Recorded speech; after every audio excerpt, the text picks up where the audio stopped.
Who was Rasputin and what role did he play in the collapse of the Romanov dynasty?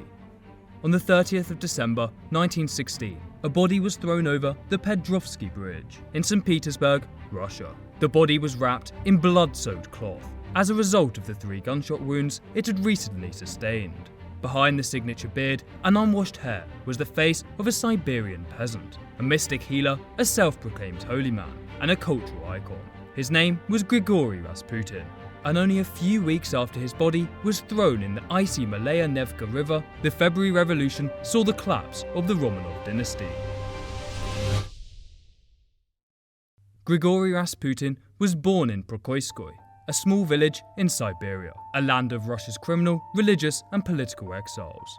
His parents were peasant farmers and Rasputin was their 8th child. However, all 7 of these born before him died during or shortly after childbirth.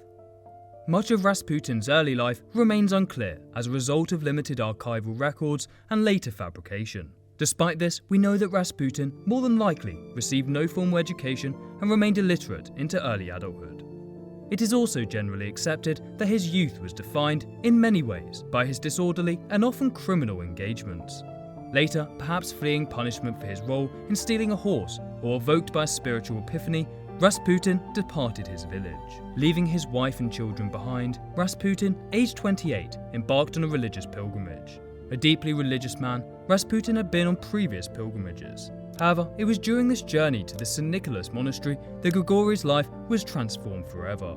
After several months in the monastery, Rasputin returned to his village a changed man, no longer eating meat, no longer drinking alcohol, and with his life now devoted to religion. Over the coming years, Grigori spent much of his time as the Stranic, or Holy Wanderer, with many accounts suggesting he may have walked as far as Mount Athos, Greece. Following this, despite many skeptics, Rasputin cemented his reputation as a holy man and spiritual healer. Later, as his popularity grew and after he had been introduced to several religious leaders, Grigori travelled to St. Petersburg, which is where he began to mix with Russia's elite. With many of St. Petersburg's aristocracy becoming doubtful and dissatisfied with current religious ideologies, curiosity soon surrounded the unclean and poor-mannered Siberian.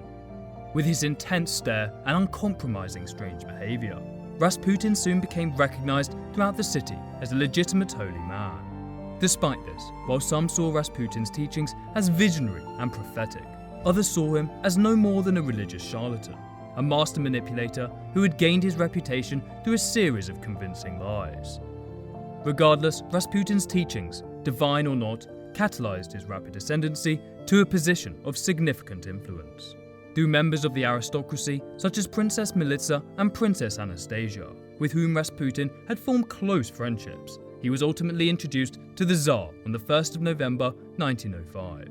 Later, the royal family became convinced of Rasputin's spiritual powers, after he had allegedly healed the Tsar's son, Alexei. Alexei was born a haemophiliac, which prevented his blood from clotting.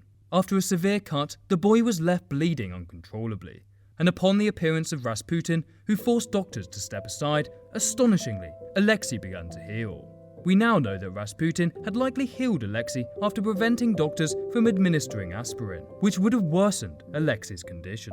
Regardless, it was this event which secured Grigori's influence within the royal family, influence which many historians believe later played a key role in the collapse of the Romanov dynasty.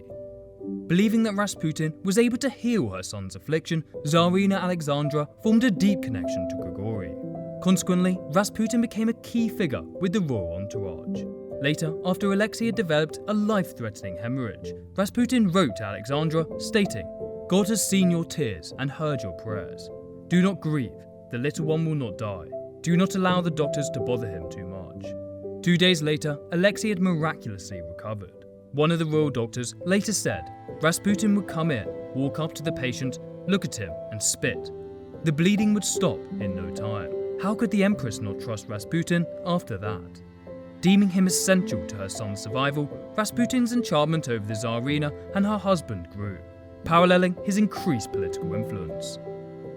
Despite his initial popularity among St. Petersburg's aristocracy, Rasputin's name soon became synonymous with notions of promiscuity, with the alleged holy man often accepting sexual favours from followers. However, while history frequently remembers Grigori Rasputin for his debauchery, there is little evidence to support many of these claims.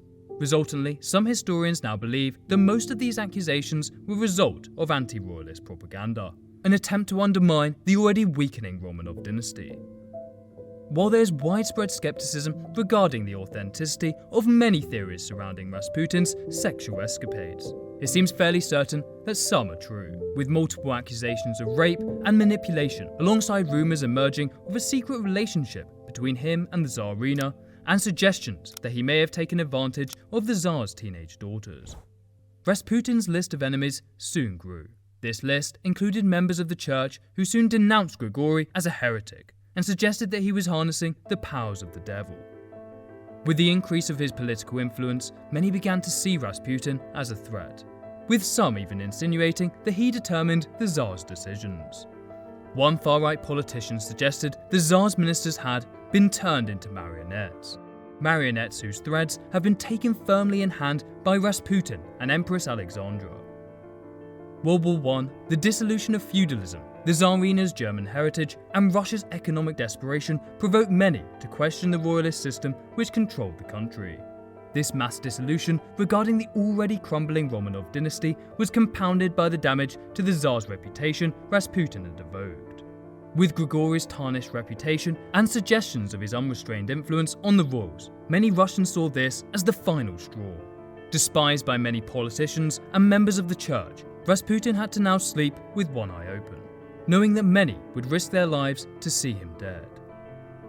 In 1911, as a result of accusations of rape, Grigori's former supporter and ex-priest Iliador and several other members of the church attempted to advise the Tsar and Tsarina to cut ties with Rasputin. However, with the royals remaining loyal to Rasputin, this attempt resulted in Iliador being fired and banished from St. Petersburg. On the 12th of July 1914, after he had returned home to Siberia, Rasputin was stabbed outside his home. His assassin was a 33-year-old peasant who later stated that she had acted alone, believing Rasputin to be a false prophet and antichrist. Despite her suggestions that she had acted alone, the would-be assassin was a devoted follower of Iliador, who fled the country before she could be questioned. Despite being severely wounded, Rasputin survived the attack and fully recovered after surgery and hospitalization. However, this attempt on Grigori's life would not be the last, and in the future he would not be so fortunate. With Grigori Rasputin, a conduit through which those looking to denounce Tsarist rule evoked public dissidence, there is no doubt that the scandalous reputation of Rasputin had led many to lose faith in the Romanov dynasty. The Tsar and Tsarina's unconditional belief in Grigori, despite his lack of political understanding and accusations of sexual misconduct, discredited the Tsarist government and some believe inspired the final push for rebellion. Aware that Rasputin's influence over the Tsarina threatened the survival of the empire, in December 1916, a group of aristocrats led by Prince Felix Yusupov and Grand Duke Dmitry Pavlovich devised a plan to assassinate the alleged holy man. While there are many differing accounts to Rasputin's death, according to his assassin, Yusupov, Rasputin was lured to Yusupov's home just before midnight, after which he was offered tea and cakes laced with cyanide. To the surprise of all around, Rasputin appeared unaffected by the poison. After this, Rasputin drank 3 glasses of wine, all of which, according to Yusupov, also contained cyanide. Still appearing unaffected by the poison, Yusupov began to fear that Rasputin was the holy man he claimed to be. At 2:30 AM, Yusupov collected a revolver from upstairs, returning and saying to Rasputin that he better look at the crucifix and say a prayer, after which he shot Grigori in the chest. Thereafter, the group drove to Rasputin's home, planting his coat and hat, hoping that authorities would conclude Rasputin must have returned home.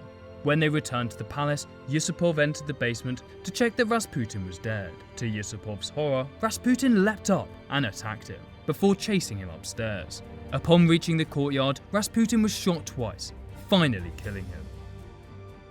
Allegedly, Rasputin stated on the day before his death, "I feel my end is near. They'll kill me and then the throne won't last 3 months." The Mad Monk's alleged premonition came true, as only weeks later, the February Revolution led to the fall of the 300-year-old Romanov dynasty. And on the 16th of July 1918, the royal family were executed.